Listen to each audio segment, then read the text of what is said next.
on the Oregon State University campus, right next to my bike rack where I park every day. So I'm bringing everybody, I assume you're all across the United States, just a little of the incredible natural beauty that we have on our campus right now. Some of the greatest rhododendron breeders in the history of horticulture have been on the OSU faculty. And so we're really lucky to have this incredible set of plants on our campus that are phenomenal.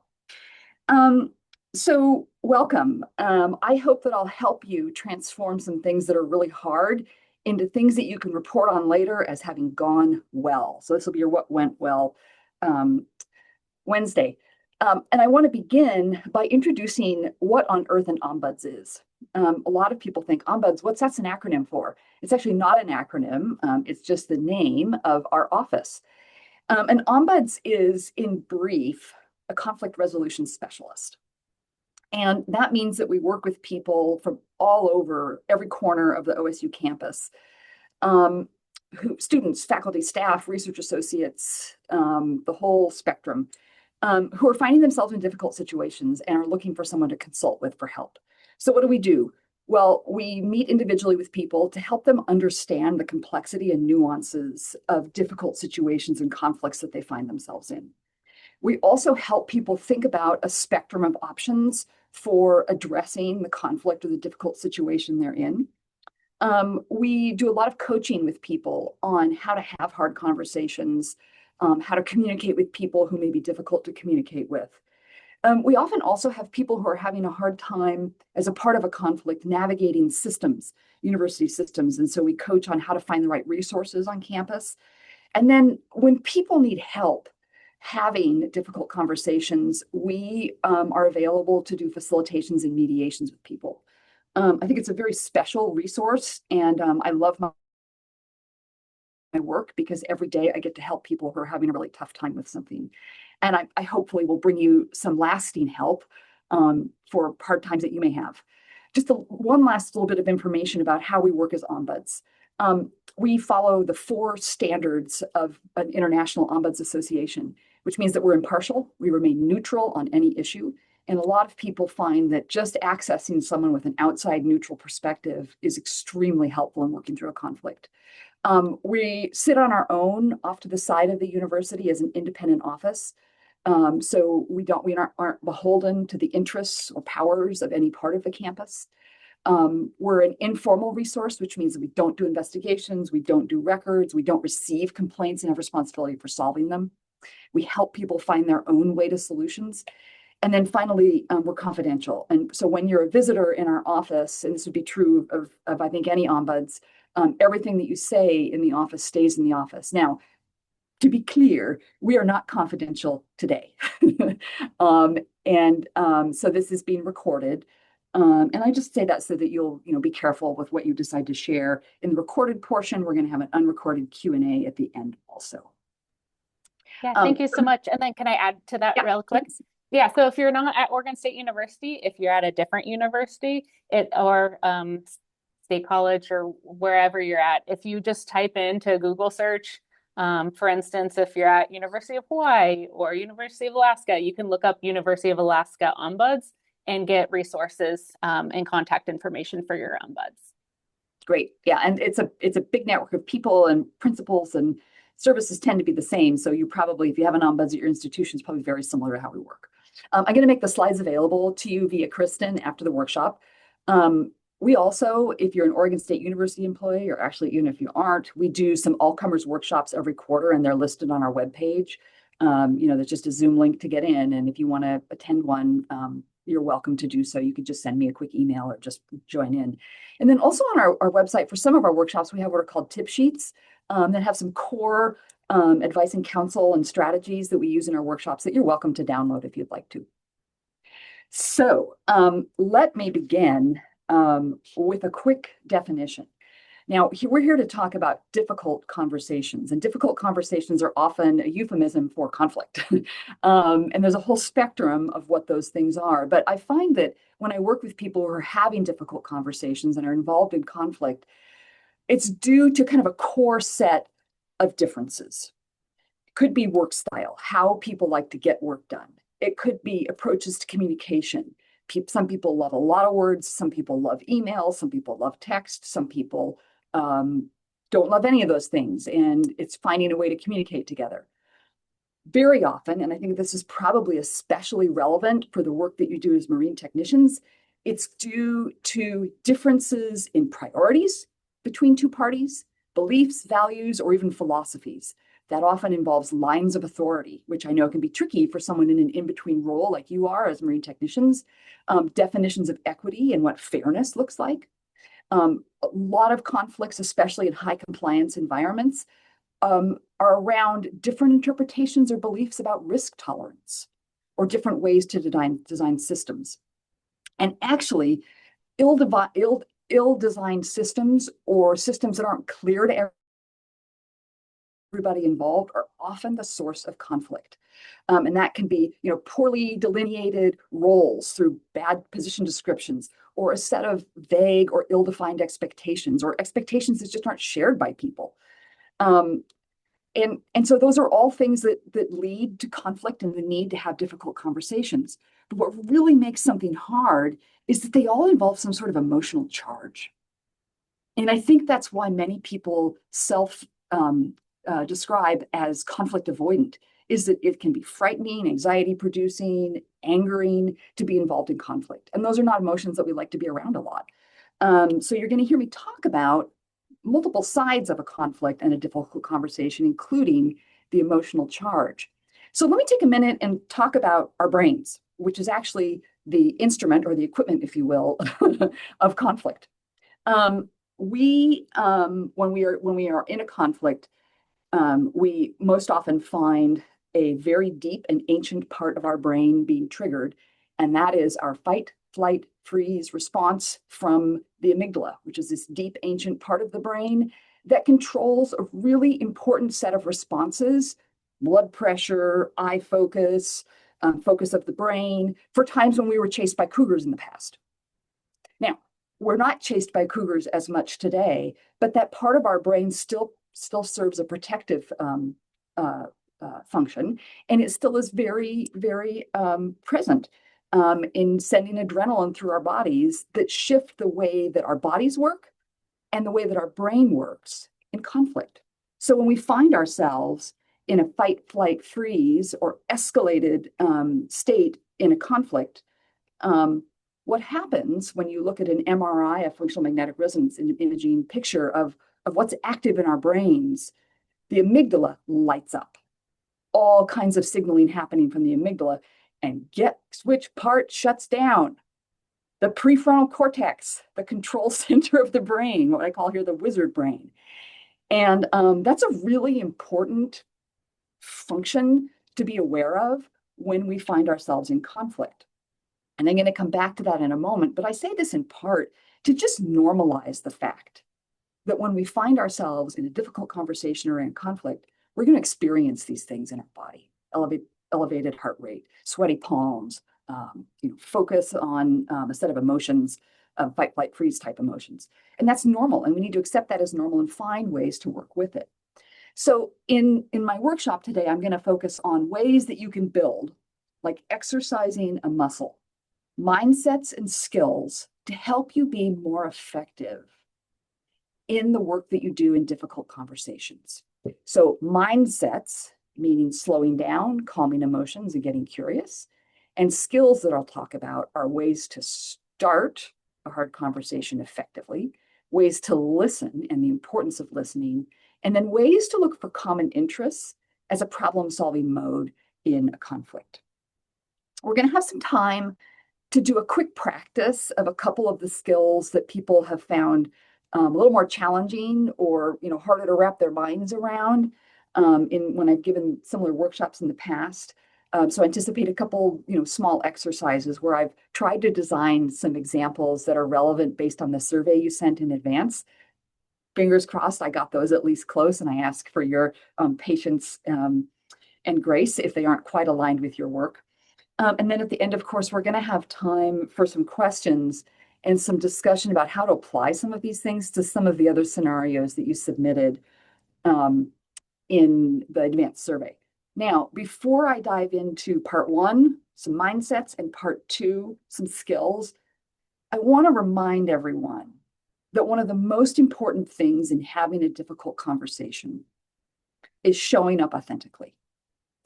And you'll see in the workshop that I'm going to provide sample phrasing and strategies, which are good and there's nothing wrong with them, but they're my voice and not yours. And so I want you to think during this workshop about how would I adapt this and make it something that feels authentic to me. Okay.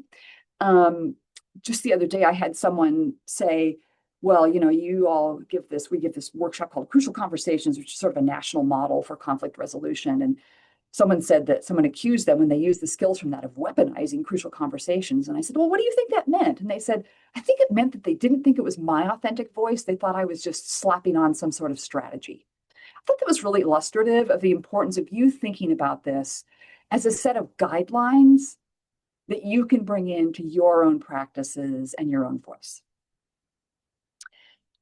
Okay, so with that, let's start with mindset matters. And I mean this in both senses of the word. There are strategies in mindset that you need to pay attention to, and mindset really matters in how you're able to guide a conversation that's difficult. Your mindset matters. So first thing I want to talk about as a mindset matter is the fact that conflict loves speed. Not surprisingly, given that, as I spoke of earlier, our amygdala is firing and sending adrenaline through our body, which speeds us up, our heart rate, everything, blood pressure, and conflict loves speed. One of the main characteristics that I see when I watch a conflict playing out in real time is acceleration. Well, that often is a very normal thing that happens, but it's not particularly helpful in solving the conflict. So one of the very first things that you should have in mind as a mindset when you're involved in a difficult conversation or initiating one, or feeling escalated because you feel the need to have one, is that you need to slow down. Slow yourself down. And by slowing yourself down, you're probably also going to slow the pace of the other person down. So first thing to think about is this a moment to have this conversation? Can I slow myself down? Or should I take a beat and take a pause before I react and start it? It's a really, really important starting point. Now, our breath can work magic on slowing down. And, you know, there's all kinds of research that's been done about the ways that the breath helps slow down that amygdala response. 3 quick, deep breaths can sometimes be enough for some people. Or sometimes that isn't enough, and you may need to find other ways to slow down and calm what's happening in your mind, which is probably a bunch of hard emotions that are circulating around. But the important thing is to recognize the need to slow and the fact that speed is the mode of conflict that's not going to help in resolution. So there's been some really interesting research done about easy ways to slow and calm emotions and recognize them at the same time because they're important. They're telling us things. I'm drawing here on some research done in the Stanford Psychology Department on what's called affect labeling, which simply means naming emotions. They've done a bunch of different studies that show that the simple act of taking a feeling that you're having and attaching a name to it actually shifts brain function and creates that calming effect. Turns down the lizard brain and turns up the wizard brain. When you look at it in an fMRI imaging, you see the light up change. Less light up in amygdala, more in prefrontal cortex when you name an emotion. Okay, I'm feeling anxious or I'm feeling angry. That starts a process of slowing and calming. Naming reinstigates the prefrontal cortex. Now, I'm going to take this a little deeper and talk about a really interesting approach that goes another level. Oftentimes, hard conversations produce a feeling of anxiety. I'm anxious about this. And there's a really nice approach that builds upon affect labeling that's called AVP, acknowledge, validate, and permit. And it's pretty simple, but it works. It sort of punches above its weight, I'll say, in how it can help people move through the hard feelings that they need to get through to have a good conversation. First is to acknowledge that you're feeling something. I'm feeling anxious, nervous, upset. Naming that feeling alone turns down the intensity, but that isn't always enough. It's helpful to take it a next step and validate the feeling. Affirm that you're feeling what you're feeling. No self-criticism here, just taking it at face value and capturing, if you can, why you may be feeling it. For example, I could validate my anxiety by saying, you know what? It makes sense that I'm feeling anxious. I have had some really tough conversations with this person on shore. And here I am at sea, and here it comes again. It makes sense that I'm feeling anxious. What does that do? It takes off the extra layer of feeling and anxiety, feeling anxious that you're feeling anxious, which is very real for a lot of people, particularly people who struggle with anxiety. The third step is to permit. Just give yourself permission to have the feeling that you're having. Let yourself feel it even just for a moment. What does it feel like? I'm allowed to feel anxious going into this conversation. It's okay that I'm feeling this way. And ironically, counterintuitively, that actually lessens the feeling. So building on the affect labeling approach, AVP is, we pull it all together, acknowledging, I'm feeling anxious about this situation, validating. This makes a lot of sense to me. I've had this hard conversation multiple times already, and giving yourself permission to feel that way. It's a great way, one among many approaches, to have something in your pocket, if you will. When you start to realize that the hard feelings around an upcoming difficult conversation or a conflict, it's good to have a ready-made strategy. Could be breathing, could be simply naming your emotions, could be adopting AVP. Maybe you're someone who needs to go outside and feel cold air on your face. Whatever you do, make it intentional, and remember that the purpose is to help you slow and be ready and to turn back on the prefrontal cortex and get out of your amygdala. You can do that with these types of interventions. Okay, that's mindset number one. Slowing down and caring for and calming emotions so you're in a better mind state to have the conversation. Mindset number two is about getting curious rather than judgmental. Now, this means checking your mindset and how you're thinking about the conflict or the conversation coming up.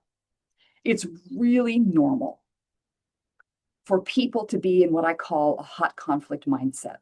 That's part of that fight, flight, freeze. It's part of feeling like we're in a battle over something.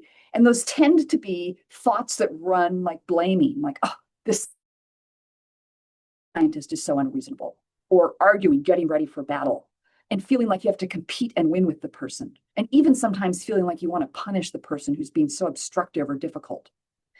These are all normal, and there's nothing wrong if when you start to enter into the possibility of difficult conversation, you find your mindset being there.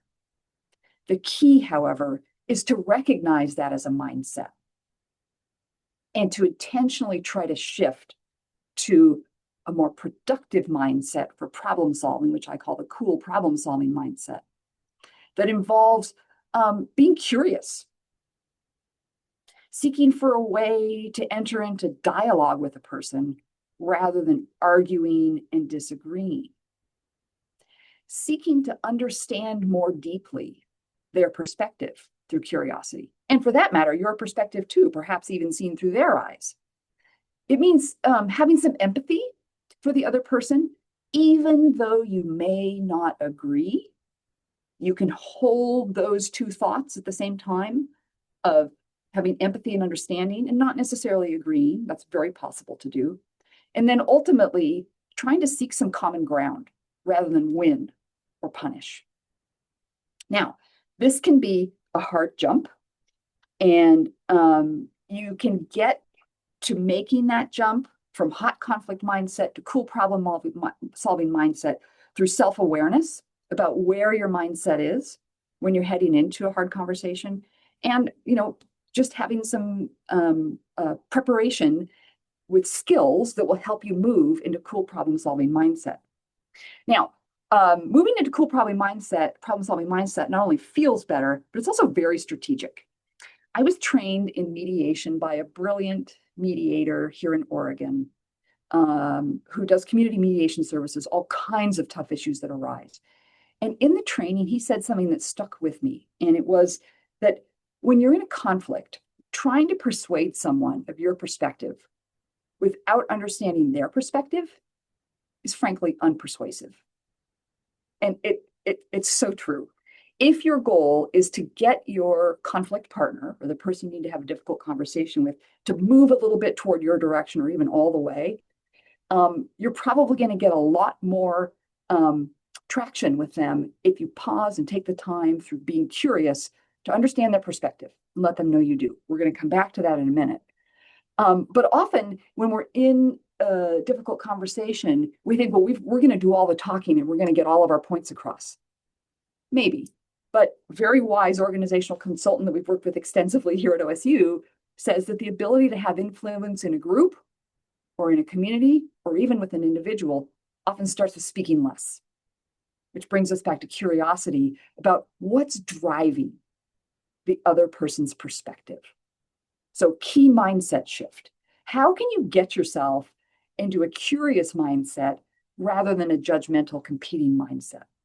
There's a couple of ideas. First, notice your internal questions or your internal conversation. Instead of asking, how can I win? Or whose opinions are going to win here? Take a pause and step back and ask, what makes each perspective understandable? Seeking to understand rather than seeking to win is a great strategy in a difficult conversation. Second, listen longer. When we're in a hard conversation, we're often listening with the purpose of responding, refuting, arguing against, what are we going to say next, et cetera, et cetera. We're going to talk a little more about listening when we get into our skills section after the mindset section. But if you can convince yourself to listen longer and speak less and really listen to understand their perspective, it will go a long way toward bringing that person into a state of de-escalation and to more of a dialogue and ability to talk things through and reach some sort of win-win rather than a win-lose situation. We're going to come back to this a little later, but another way to make curiosity a part of your conversation is to ask questions that deepen your learning. So rather than respond and refute, maybe respond by seeking to learn more. So I heard you say that this is important to you. Tell me more about that. Or I'm curious about this, that, or the other. Or what's underneath that for you? Or what's behind that for you? Why is that your most important thing? So a couple of approaches here, all directed at a mindset shift. It matters what mindset you enter into the conversation. Your conflict partner will probably read your mindset. And if you can bring in a calm, non-judgmental mindset, that may influence how they're entering into the conversation and participating.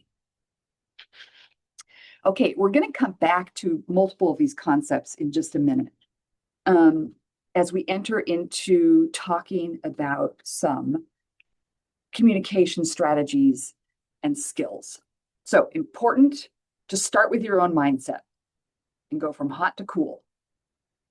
And then to help you do that, you can bring in some communication strategies that will help you with the conversation with your conflict partner.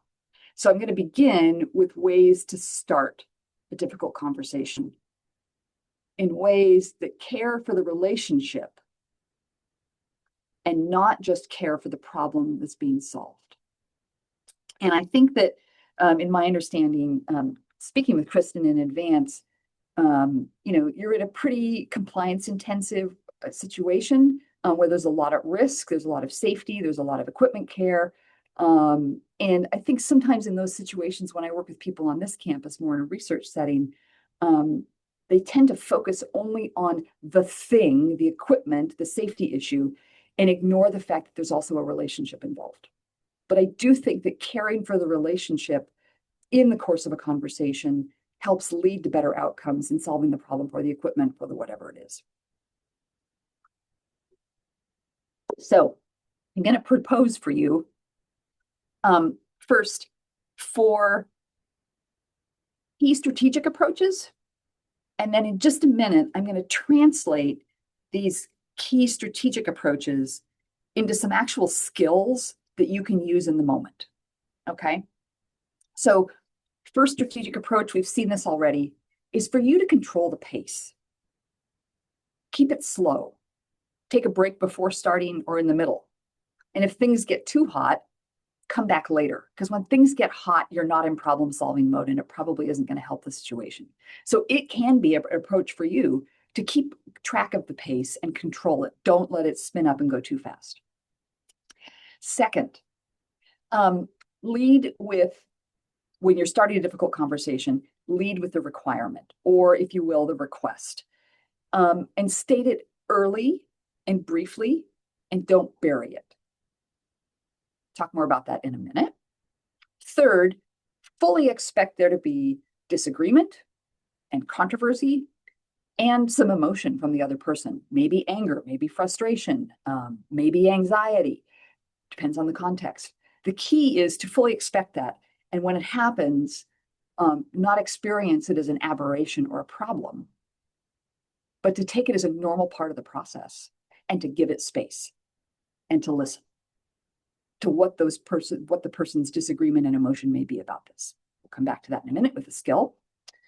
And then fourth, it's really important, both for persuasion reasons and for caring for the human relationship reasons, to actually show that you're listening and that you care what they're thinking about, and that you acknowledge how a situation may be impacting someone in stress levels, in feelings and emotions. That matters, and it matters to actually make it visible to the person. So we'll talk about some skills for that as well. Okay, 4 key strategic approaches, and let's translate these into some skills. So I'm going to propose a 3-part opening to start out well. And you could switch around the order of these. They don't always all have to be included. But I think that these 3 components are a really helpful way to open a difficult conversation and reduce the risk of escalation, offense, disengagement. Okay, so I'm going to go through each one one by one, and we're going to start with positive intent. What I mean by positive intent is what your well-meaning reason or motive, your why is for raising the issue with the other person. Now, there's an infinite universe of reasons for raising an issue. And some of those aren't going to feel good to the other person. And those probably aren't the ones that you want to start the conversation with. If you can't think of those, if you can only think of the negative reasons, like I'm mad at you, you're stomping on my territory, whatever it is, it's probably a good idea to take a pause and do a little exploration about what your well-meaning reason could be that would be meaningful to the other person. And that's what these 4 questions on the second half of this page are. These are intended to be a thought tool, not things that you would ask the other person, but things that you ask yourself to help you explore what is my well-meaning reason that would bring the other person in and understand why I'm pursuing this conversation. You can ask, what do I want for myself? What do I want for the receiver, meaning for my conflict partner? What do I want for our relationship? Or what do I want for the organization or the project or, sort of the big picture project that's out there for this other person? Most often, it's the bottom 3, and particularly, I think in your context, maybe number 2 and number 4 for the receiver and for the organization or project, that's going to produce something that's authentic and meaningful and that will help bring the other person in and reduce defensiveness. Okay, so here's why I go into some examples, which I hope fit well enough into your context, but I think they'll make some sense to you. So some examples of positive intent. I want us both to be able to get our needs met in the equipment space, and I think a direct, honest conversation will help us. That's a lot better start to a hard conversation than, look, I really have problems with the way you've been using the equipment space, and we got to talk. Isn't this a better invitation? And it shows you have a positive motive for doing this. Second, imagine that you're talking to one of the research scientists. I know your goal is to use the instruments intensively and under extreme conditions. I want to help you get there without malfunctions or interruptions. That's much better than saying, look, you've got to respect the fact that I need to do a bunch of testing and training before we go out. This is a much better way of addressing that conversation. Number 3, we come from different technical backgrounds and assumptions about standards. And I want us to find common ground for how we handle this so we can both focus on the work and not the tension. Sign me up for that conversation. That actually sounds like something that's going to save us both time and grief. Number 4, again, talking to a research scientist. I want you to get your research done, and I want you to understand how my work actually will make that possible. This is assuming that there's a misunderstanding about what you do and how you can help. What I need to do has a big impact on your work, even if it's not obvious. Okay, well, now I'm interested as a research scientist. How are you going to help me? And finally, this one's more focused on some of the interpersonal issues that I suspect and that I learned arise, living in close quarters, never having time alone, things that were shared in your survey. Hey, I was hoping we could talk. Something's been bothering me, and I know that if we could look at it together, we could figure it out before it turns into a big deal. That's great. Your positive motive is to go into positive problem-solving mode to help us both. Okay, how did I do with relevance of examples? Okay, I got a thumbs up from Kristen. That's good. All right.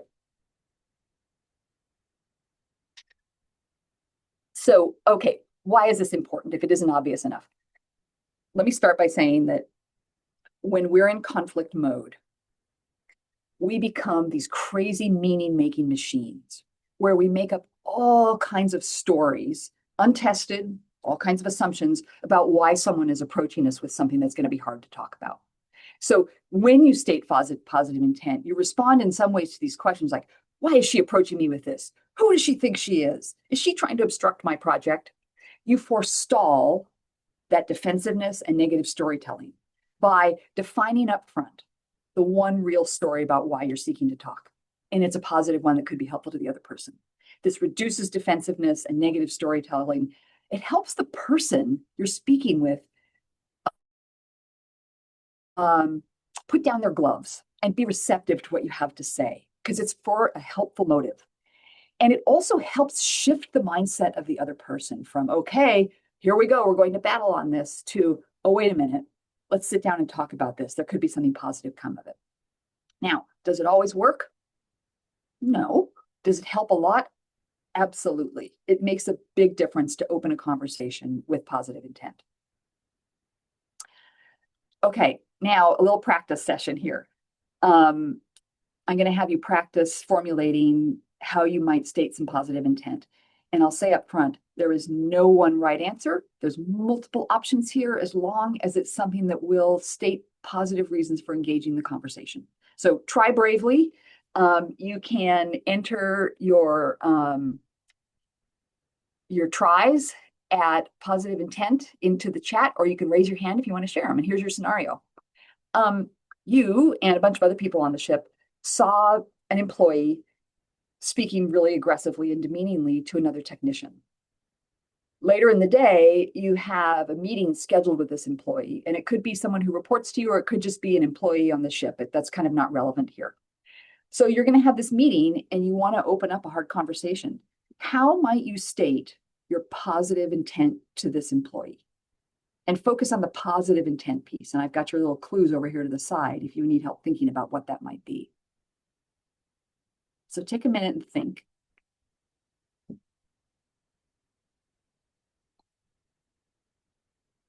And then enter a couple of tries in the chat, or raise your hand if you'd like to.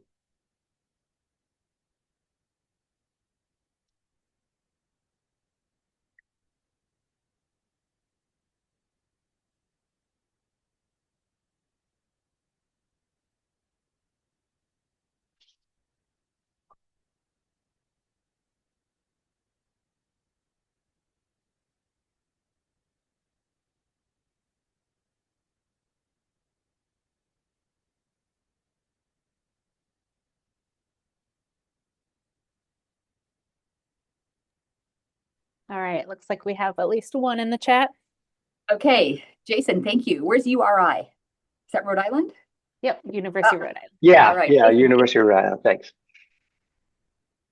Okay, so you could inquire about the initial issue as a good start to gain their perspective. Sure. How would you phrase that, though? I mean, how could you phrase your reason for inquiring about the initial issue?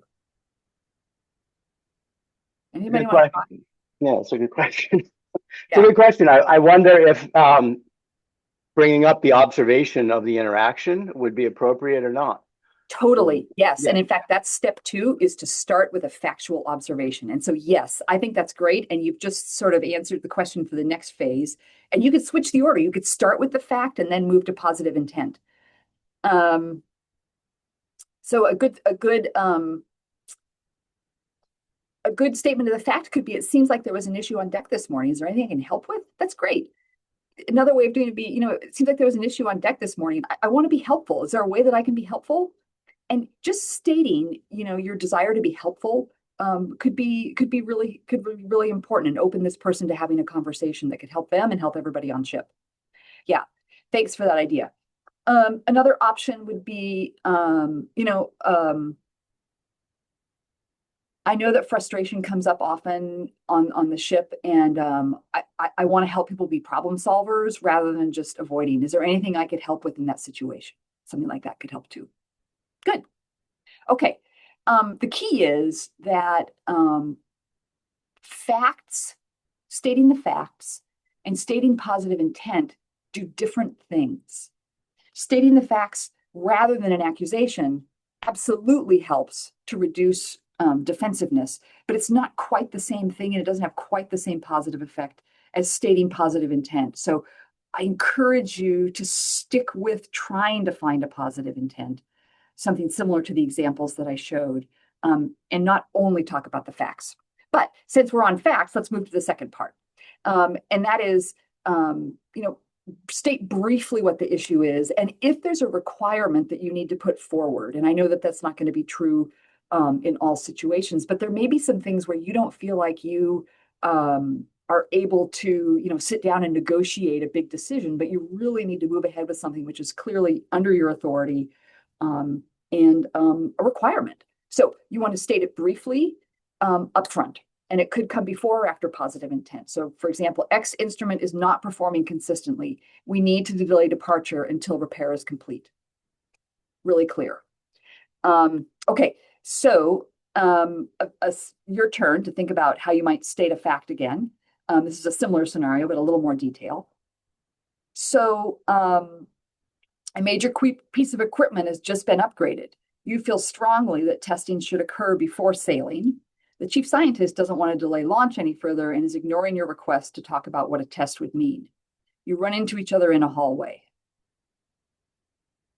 What's a way of opening this conversation with an observation, a factual statement that could engage this chief scientist? And you can go for an example in the chat.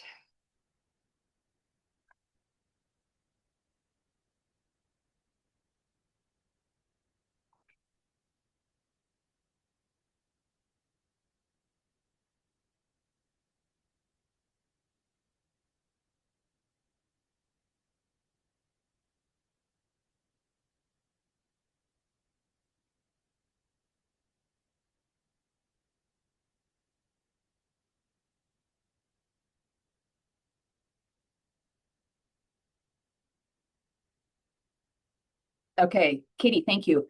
I'm concerned about the risk this may pose to your work if not resolved prior to sailing. Great. This is a high-risk piece of equipment for your research. We need to calibrate the sonar to guarantee good data quality for your crews. Bingo. This is great. Those are great. Thank you. Excellent examples. And I think that that's something that a chief scientist would tune into, like, okay, right, need to do that. Okay, so that is part 2. Part 3 is what's really hard for people to do. And it is going back to the get curious mindset, which is listening. There may not always be time for listening, but if you can make time for listening, it makes a huge difference toward, number one, reaching some sort of shared understanding of a conversation and shared agreement, and B, protecting the relationship. So let them speak and air their concerns. You can open this up by asking, how will this impact you? I want to hear your concerns, or what are your thoughts? And how you ask that question probably depends in part about how much flexibility and discretion you have, or whether there's just something you got to do. But it makes a big difference to people to feel like I haven't just been told something, I've been told something and asked, how will it impact me? it goes a long way toward protecting relationships. Okay, so that takes me into the next set of skills, Oh, hey, which is Susie. listening. Yeah. I think there was one comment in the chat, right after, if you go back a slide. So it was right after we talked about the positive intent. Oh, no worries. There we go. Yep.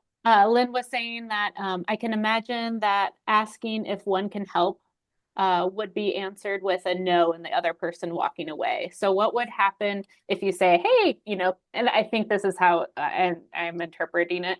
But if you say, hey, can I help with the situation? It seems like there was a weird interaction. What if they say no and they walk away? Yeah. So there's a lot of options there. One is, thank you for bringing that up. I didn't see that in the chat. Yeah, no worries. One option would be to let them walk away, and maybe they just aren't in a place where they can talk about it right now.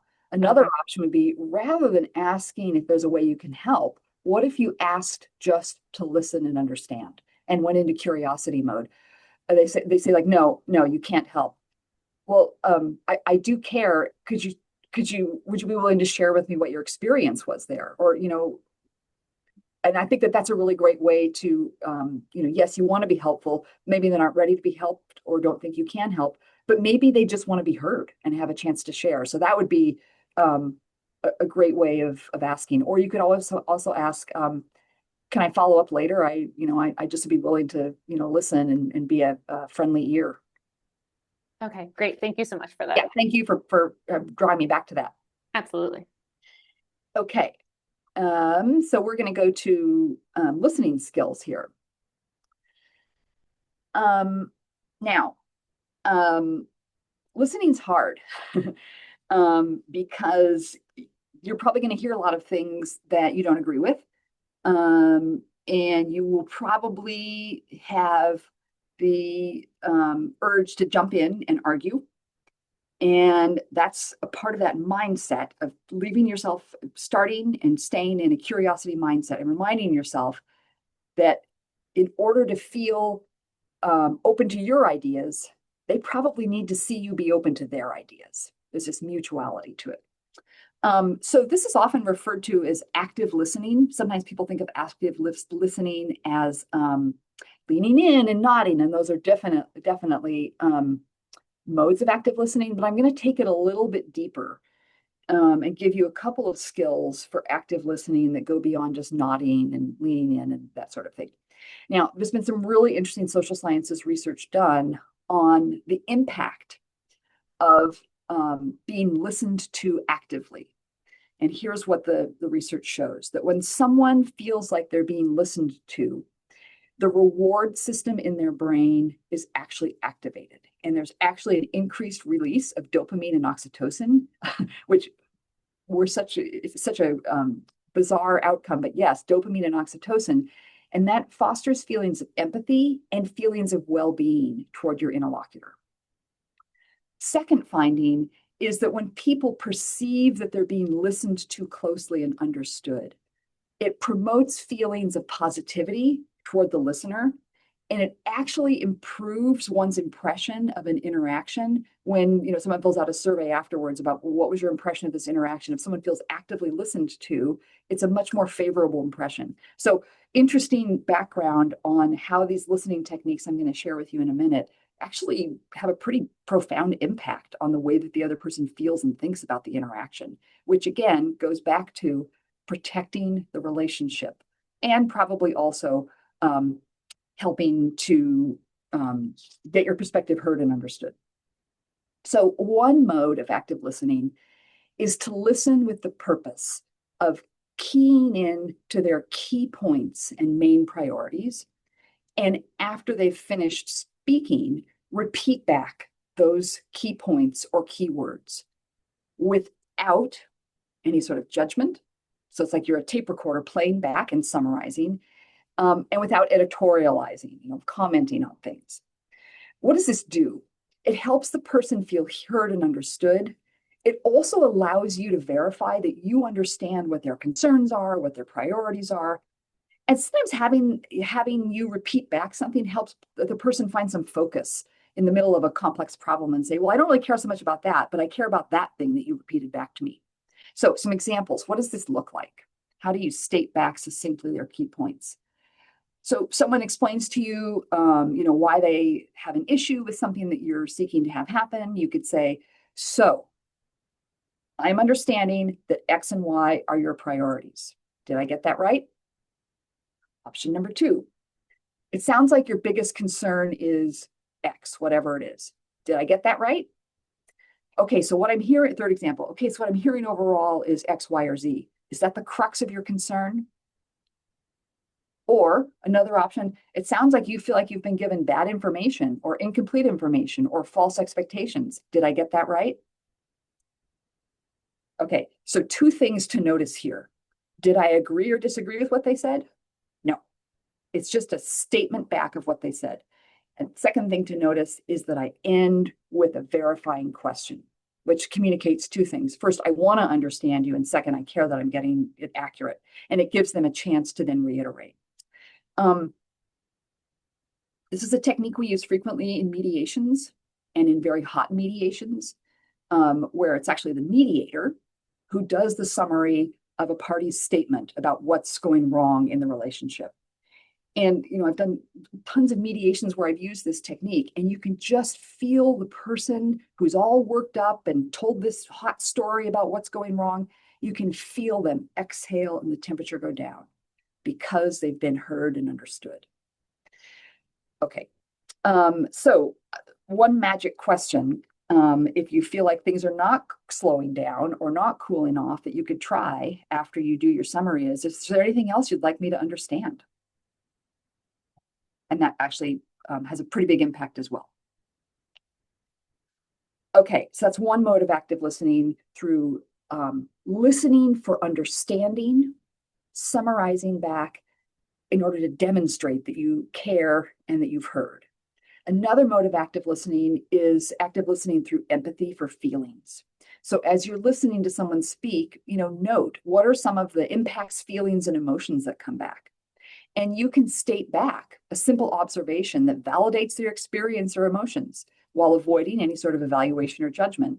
And then you add that confirming question. Did I get that? Did I get that right? This is not something that works in all situations, but when there's a clear human component and when there's a clear emotional escalation that someone has expressed, it's a really, really good strategy and skill for helping someone feel seen and heard. So you can say simply, yes, I can hear in your voice how frustrated, angry, unseen, whatever it is, this makes you feel. Or you could say, you sound really frustrated. Or you could say, I can see how difficult, stressful, frustrating this is for you. Or simply, I can see how deeply this is affecting you. And then ask, did I get that right? Does that accurately capture your experience of this? And it lets the person know that you care about what they're feeling, that you see the impact, and that helps someone lower their defenses and be willing to engage in more of a conversation. Okay, one more skill, which is listening for common interests. Most people enter into a conflict or a difficult conversation like a rock, in a mode of entrenched thinking and having one idea about what they want to happen, and that's their position, and they're sticking to it. The goal of a lot of difficult conversations is to move both people from that opening rock-like position into a more global perspective of flexible thinking, being willing to think about mutuality, bigger picture issues, and some common ground options that are common to both parties, even though they may not be the initial opening rock-like position. And we call those interests. So this is a kind of advanced conflict skill, how to move someone that you're in a difficult conversation with from a position of a rock to more of a thinking about common ground interests. But I'm going to share it with you because I think it's a really important skill to learn. So a position is what I want, a specific solution to meet a particular interest or need. In contrast, the interest is why you want it. why it's important to you, some need or desire that someone seeks to have satisfied. And a need could be an emotional need, or it could be a technical need that they need to have satisfied.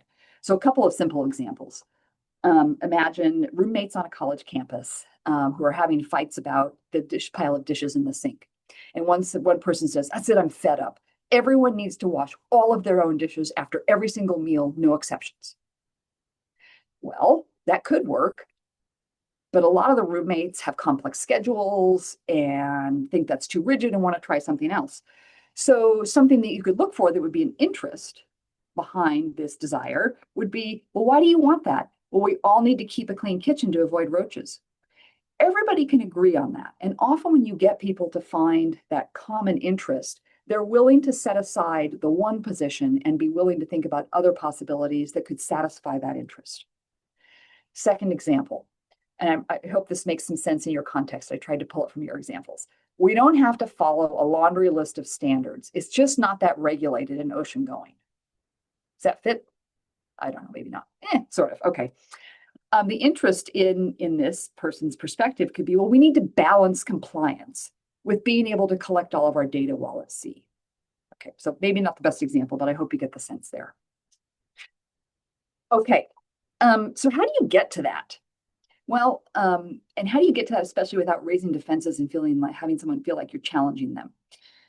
It really involves going back to curiosity and seeking out the why behind what they say they want or need. So, a lot of it has to do with tone of voice and how you do this and how you phrase it. Something like, so I'm really curious, what's most important to you in this particular solution that you're making a case for? That's a fantastic way of finding out what their interest is behind their position. Sometimes it works to ask something like, what would you accomplish that you can't accomplish now if you were successful in getting that direction? A little more complicated, but it can work. Or just simply to ask, so I really want to understand, why is that particular solution so important to you? And then you listen and learn. Sometimes in more interpersonal and human relations conflicts or difficult conversations, it's not a thing or an approach that's needed. It's that a person wants to have a basic human need satisfied, such as respect or belonging or recognition or safety. So it's asking questions that lead someone to identify, what's that basic human need? Like, why is that important to you? What are you looking for here? And sometimes it takes asking for layers of interests. Ask what's behind the first stated interest to see if there's a deeper one. And what you're looking for here, or fishing, if you will, fishing for,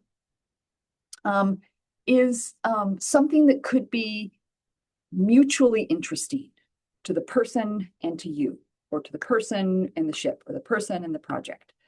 That you could use as a new starting point for getting people out of the rock mode and into the flexible thinking mode. So looking for interests.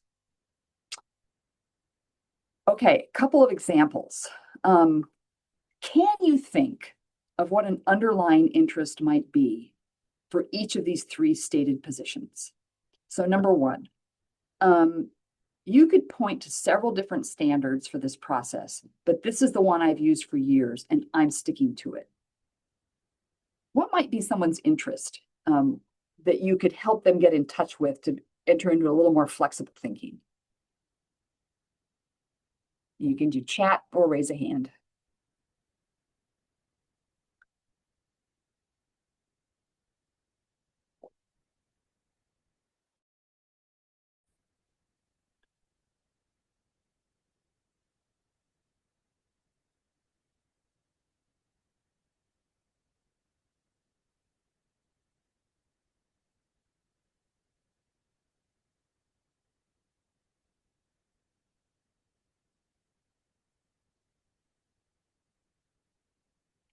This is great. I'm looking for consistency in data, workflows, outcomes. Okay, those sound really important. Let's think if there's a way that this other standard could help you meet those, something like that. Great answer. Number two, look, as chief scientist, I've got a lot on my plate right now to get ready to sail, and I just don't have time to join your safety problem-solving discussion.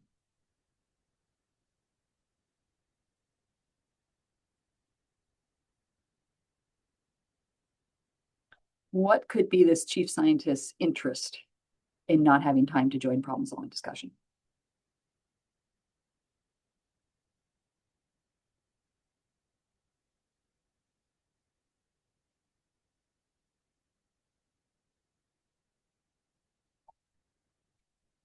Oops, sorry.